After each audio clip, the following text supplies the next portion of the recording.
Hi, Jimmy. This is the best way to help you out, so hopefully it will work. So I looked at all of your work and paused the video and rewind it as you go to help you stay caught up with what I'm going over. So to start with, for corrections, I'm going to want to see everything fully corrected for that 10 points. That'll get you up to your 79. For number two, first of all, you needed the plus minus radical 3. Didn't mean the answer was 0. What I was showing was your sign out in front, that it should have been both a plus and a minus. So that will give you 4 choices, 4 correct answers, and you have 2 out of the 4, which is why you only lost 1 point. So the first 2 that you have are correct. What I want you to do is find out when is tan equal to both positive and negative radical 3. Show me all 4 answers. All right, so that was the first thing I saw. The next thing I saw, I think you corrected everything on this page. It looked good. I'm going to arrow over to the next page.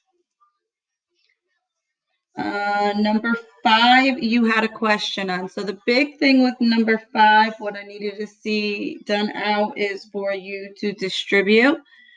Here, if you distribute all 3, you're going to end up with a cosecant x, sine x, cosine x, minus tan x, sine x, cosine x. Okay, so this was the first step for this problem. Go ahead and distribute it. And now what you could do is your quotient rules or your reciprocal rules of the Pythagorean and see what that gets. So this would be 1 over sine.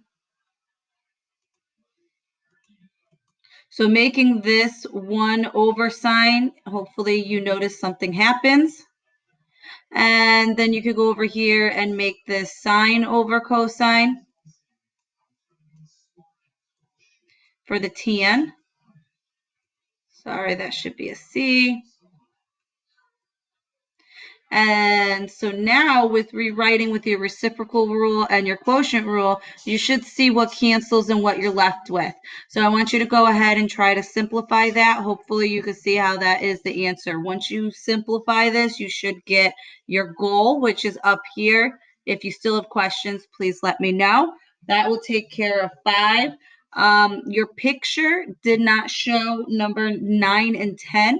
So I would have to see 9 and 10 corrected. If I don't mention the problems that you showed in pen, then they were fully correct and you'll get the full points for them. So right now, everything that you corrected on this page besides 9 and 10 was accurate. I just couldn't see 9 and 10. I don't know. You could have gotten it correct originally. I'm not sure. So I just need to see that it's correct. You got number 2 wrong and we fixed that. You got number 5 wrong, we fixed that. Again, on the other page, I believe number 4, you made a little error. You fixed that. Those were all the correct answers. So let's go to the next page. On the next page, you fixed, I think mostly what you did fix was correct. So you had questions on 12B and 13. And so let's take a look at 12 and 13. So 12B,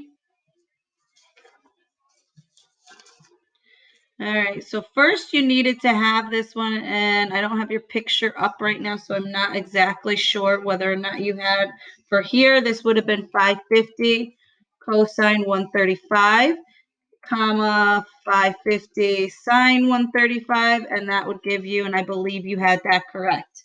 So now B, what you're thinking of is taking your example of what is happening with the wind. So you have basically what you could look for this picture is you have your northwest traveling, right?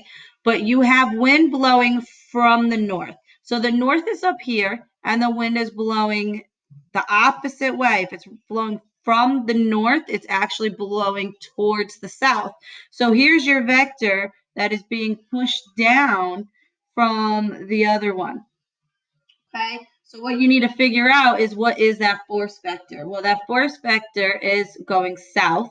So south is the angle 270. So that vector would be 25 because it's going at the speed of 25, cosine 270, comma 25 sine 270.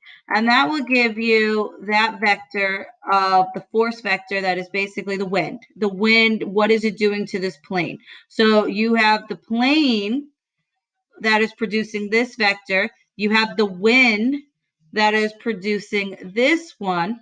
And they wanted to know how many degrees off course this would be. So what you had to do was add these two vectors together.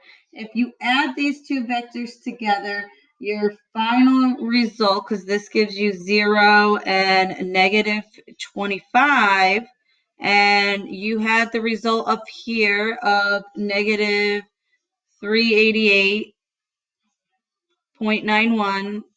When you add those two vectors together, you end up with the vector. Let me scroll down a little bit. You end up with the vector negative 388.91, comma 363.91. So that's your new vector. So now you have to find the degree. So tan inverse, it gives you negative 43.1. And then the force vector, that is the distance formula. You want to do the square root x squared plus y squared, and that will give you your force. So I'm going to help you with one. I want you to do the math for the other. Remember, that's just the distance, the square root of x squared, which I can't really write in here, plus y squared. Okay, and that will give you your magnitude. For the degrees off, what I want you to think about is you can do this in more than one way. So when you went and figured out that this was negative 43.1 degrees, you could go and use that to figure out, well, what is that real degree here? Or you can look at it as all of our northwests are basically 45 degrees this way. So you could look at this as how many degrees is this off from 45? And that was the easier way to look at it. The other way you could do that is you could realize northwest was 135. So if we're in quadrant 2 over here, I would do 180 plus this to figure out the exact angle. And 180 plus negative 43.1 will give me an angle. And so you can look at it as what is this, how many is this off of the 135, or how many is 43.1 off of 45. So there was two different ways to look at it. I hope this helps for this problem as well. Again, I do want you thinking a little bit instead of just giving you the answers. So please email me back if you're still stuck and want another video on this problem. But I think you are pretty much set up. Your 12A was fixed. 12B, you have mostly everything right here to give me this part, and you know what to do here to give me the magnitude. Okay, so now you were stuck at 13 as well. So now we're going to go ahead and look at 13. All right, so 13, you want it, I broke it down into vectors 1, 2, and 3, and then you can add them together. So every sentence is a vector. So vector 1, if it's traveling 40 degrees north of east gives you this quadrant, so it's 40. So you can do 3 cosine 40, comma 3 sine 40, and that will give you that vector. Vector 2 is going to be 30 degrees east of south. So if you're talking about east of south, well, south is here, east is this way. So you need to figure out what is that whole big degree here. So this is 270. South is always at the 270. So if I was to go 30 degrees on top of that, that is 30 degrees plus 270. So that is going to give me 5 miles, cosine 300, because I would add, and then the 5 miles sine 300, because again, what I'm adding is the 30 degrees to the 270, because this was east to south. So now the next sentence, so vector 3 is giving me travels west for 3 miles. Well, west is the perfect 180. So you are, for 3 miles, going to have 3 cosine 180, comma 3 sine 180, and that would be your third vector. So now what you need to do is add all 3 vectors together, and you can just add all the x's, add all the y's, and that is going to give you your new vector. So add them all up together and you get the vector. To figure out your direction to go back home, you need to figure out tan inverse. So this is going to be tan inverse of that y over x, whatever you just found here. That is going to give you your degrees. And then just figure out the area. So it's going to give you a negative, but if you think about the way you just traveled, you started here and we traveled from here. We went north of east, so we traveled this way. Then we traveled south of east, so we went that way. Then we traveled west. So we ended here. What direction is this? Because you can just change your degree to positive, whatever degree you get here, change it to positive and tell me what direction are you going? Is this north, south, east, west, northeast, northwest, north, south, etc.? Okay? And then all you have to do to figure out how far you are is to find the magnitude. So this gives you the direction. Your distance is going to be the square root of x squared plus y squared.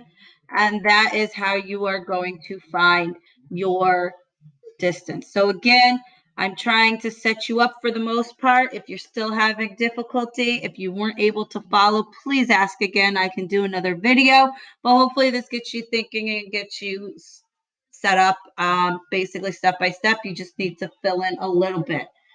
Okay, so for number 14, which is the last one, I was looking at your work. You were pretty good with the first vector. Your second vector was off. So the reason your second vector is off is because here is your 0 degrees. So again, this is kind of like the northeast part. So 15 stays 15, which is correct. But vector 2 is actually going to be your full circle of 360 minus the 13. So vector 2 should be 5.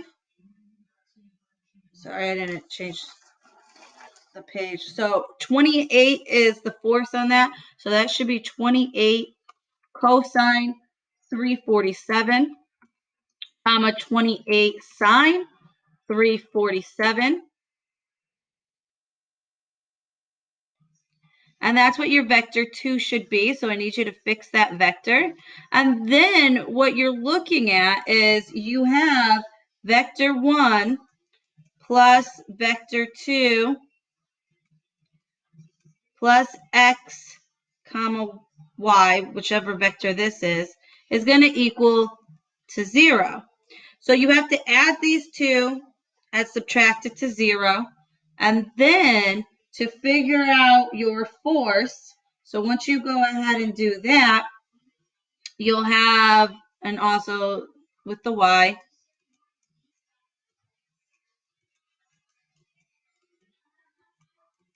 you get your x and your y, and now you're going to take the square root of that, of your new answer, x1 squared, plus y2 squared. And that is going to give you your force vector. So first thing you have to do is fix this, and then you should be in a good shape to be able to finish that. Okay, so please email me back if you have any questions, if you're still stuck on anything. I hope this helps. Hope you're doing well.